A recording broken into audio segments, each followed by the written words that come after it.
What do famous people like Vincent Price, James Doohan, who played Scotty on Star Trek, Pope John Paul II, Muhammad Ali, Jim Backus, Janet Reno, and Michael J. Fox have in common with each other, and possibly with someone you know?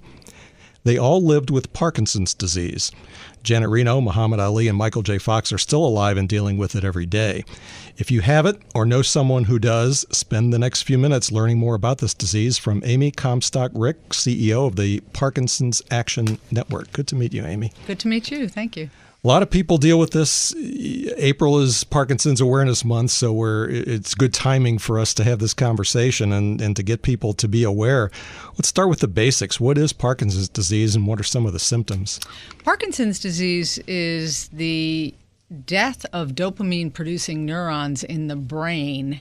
And interestingly, by the time the early symptoms first begin to appear, scientists believe the neurons in the brain that produce dopamine have already been reduced by even as up 50, 60, 80%. So in the early years, your body is actually compensating for you. But the symptoms people tend to notice early on, maybe a tremor in one hand or both, their arm doesn't swing like it used to when they jog or run, that kind of thing. Maybe something with their toes or their leg, and something that will bring them to the doctor that say something's funny. That tends to be what brings people to go seek a diagnosis. But it's a progressive disease, so that as it does progress, the tremors can become quite significant. There's risks of falling. There's gait issues in terms of walking. There's also significant cognitive impacts in terms of affecting executive function, which is our decision-making function, as well as depression. It's quite a serious disease in that the end stages, it can really affect breathing and swallowing, and unfortunately, some people do die of asphyxiation, actually. Yeah. Is it one of those things where it may be hard to diagnose because not everybody has all the symptoms? That's an excellent question. It's different for everyone, and some people have exaggerated tremor, some not at all. So it can be hard to diagnose. Particularly, we're seeing believed to be an increase in the number of younger people under 50 who are being diagnosed with Parkinson's disease. But for younger people, a neurologist often doesn't think of Parkinson's right away because it's traditionally viewed as an older person's disease. Right. And I guess, and I mentioned before, my dad had Parkinson's and lived with it, and he was 69 when he was diagnosed and lived with it 15 or 16 years. And I know other people that in that age group, and even at the time, it seemed like it was an old person's disease.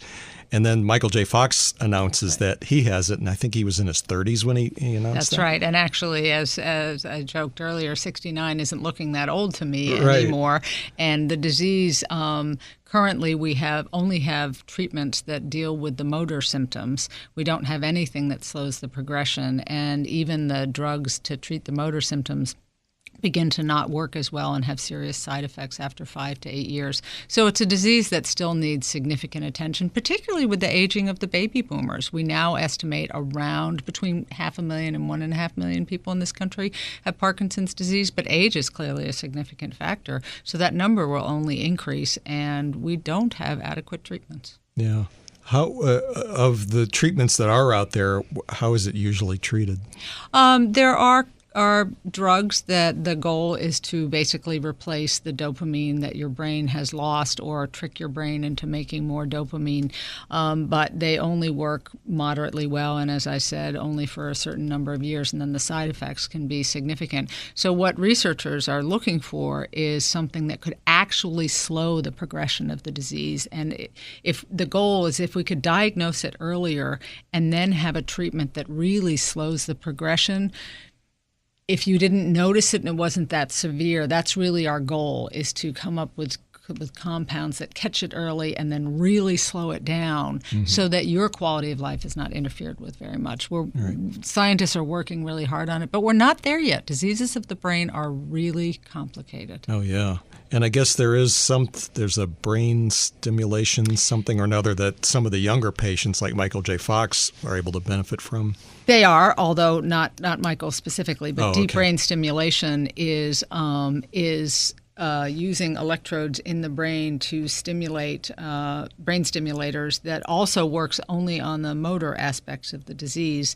And for some people it works very well, but it is brain surgery. It only works on a percentage of people with Parkinson's disease. So obvious, and it doesn't slow the progression. So it's a good measure right now for those who are eligible for it, but we're not there. We have a long way to go. Right. I think I know the answer to this one, but can Parkinson's be prevented?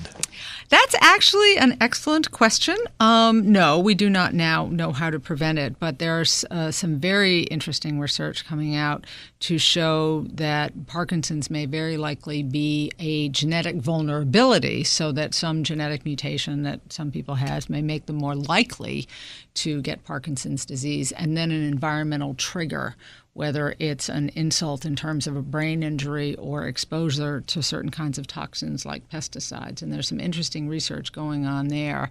So maybe there will come a time when, with our genetic testing, we can say this person is more likely or more vulnerable to getting Parkinson's disease, so perhaps they should be careful with certain agricultural products or certain being a football player, and that other or a boxer. That's or a been boxer, said yes, about Muhammad Ali that could have been triggered to some degree by just his occupation. Right. So today, can we prevent it? No, we can't. But we're learning a lot about the genetic vulnerabilities, and that will take us somewhere, I'm sure. So there may be a little bit of a hereditary potential there too? There is no doubt. Their researchers now really think that for a lot of Parkinson's cases, it's at least there's a few genes where you're much more likely, the LRRK2 gene, if you have that, you're much more likely to get Parkinson's. 30 to 40% is my understanding of people with that gene end up getting Parkinson's. But we're really going a long way towards understanding genes or genetic mutations where it's a likelihood, but that again would need an environmental trigger to maybe result in someone having Parkinson's. A lot of research we still need to do. Oh yeah. We're talking with Amy Comstock-Rick, CEO of the Parkinson's Action Network. What can people who have loved ones with Parkinson's do to support them, to help them? Well, clearly, as we all need to do when our loved ones have a disease or an issue, what they need us to do and communicate with them about what they need is the most important thing that we all can do, and take our guidance from them. But learn about the disease, find out what their needs are. We encourage people to become active in the Parkinson's disease community. I'm happy to tell you the Parkinson's disease community is a remarkably active, well-educated community of people who, quite frankly, they didn't want to be part of this community. Right. They didn't ask for it. But now that they're here, they want to do what they can to help themselves as well as the other members of the community. Right. And to some degree, that's where you come in specifically with Parkinson's Action Network. Tell us about what you do. Sure. The Parkinson's Action Network is the organization that works on all the policy issues for the Parkinson's disease community. So any issues in front of Congress, the administration, to some degree state and local issues, but absolutely all federal issues. And what's unique about our organization is we've fulfill that role on behalf of the entire Parkinson's community, meaning all the national organizations, everyone out there, researchers, people with Parkinson's, families. Parkinson's community is very lucky in one sense in that we've really come together and seen the value in speaking with one voice on policy issues, and have been able to maintain that through our organization, the Parkinson's Action Network. Because I guess there are several, I know of two specifically that were involved with in my dad's situation, but there are several and handle it in different ways, so you're able to connect them as a united front. For policy issues, it's really important. I think the differences can be of value because people can find organizations that meet their needs, but for policy issues, we have enough different voices already in Washington on policy issues. Right. So for Parkinson's, it's really important that we maintain one voice in terms of our needs for research, our needs for quality of care and access to care for people with Medicare, our needs for Social Security. We're able to speak with one voice, and we do that through the Parkinson's Action Network, which we refer to as PAN, both with our own healthcare policy experts on staff, but we also run and oversee a really large grassroots network, thousands of people around the country who are active with PAN and get to know the policy issues affecting Parkinson's, start to work with their members of Congress and push them on the issues that are important to the Parkinson's community.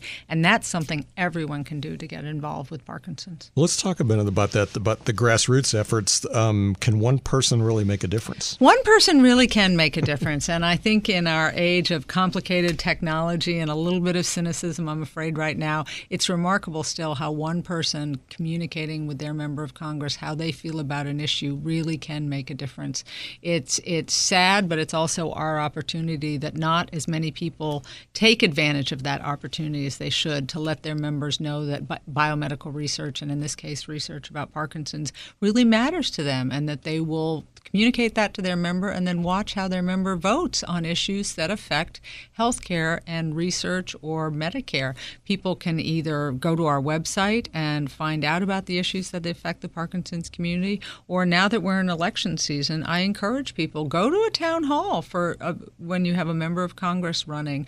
Ask them how they feel about a lot of issues that matter to you. Right. But I would ask that you add to the list biomedical research for the diseases that do not currently have adequate treatments or a cure, and that would be all of the neurological diseases. Right. And it's kind of amazing with Parkinson's, especially because so many high-profile celebrities, for lack of a better word, have opened up and said, look, I'm living with this, or in some cases maybe have died from it. And so there is somewhat more awareness, and having a whole month dedicated to the awareness helps. It absolutely helps. Yeah. We love the activities that people undertake for Parkinson's Awareness Month in the local community as well as at the federal level. But until it, as I started with earlier, the brain diseases are really complicated. And I often will say that Parkinson's is the neurological disease where we understand the most about what we don't understand. Right. Yeah, it's amazing. We have a minute or two to go. Is there anything else that you'd like to add or repeat or emphasize?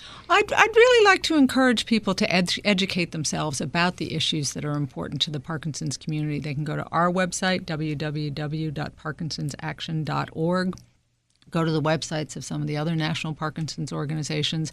Reach out in your local community. Most towns and cities have at least one support group, if not many. Reach out and become involved. I think at first when one is diagnosed, it can be obviously a very terrifying moment, a very inward one. But again, with everything that happens in life, it's complicated, and there is out there a remarkably supportive and educated community of many people with Parkinson's disease, and I encourage people to reach out and find a place for themselves to become active in enriching their own lives as well as supporting others, because they really can make a difference. Love people to get active with policy, but it's most important that people find the place to be active that's best for themselves. Oh, yeah, and just help. I mean, again, thinking about my dad's situation for a moment, and that one of the things he had a lot of trouble dealing with is dignity. Yes. When you start having the tremors all the time or in an unpredictable way, that kind of thing really affects, when you're at church or when you're, trying to work. Absolutely. And he worked well beyond where he planned to, because he wanted to save up more money so he wouldn't be burdening the family as it got worse. And it did get worse and more expensive.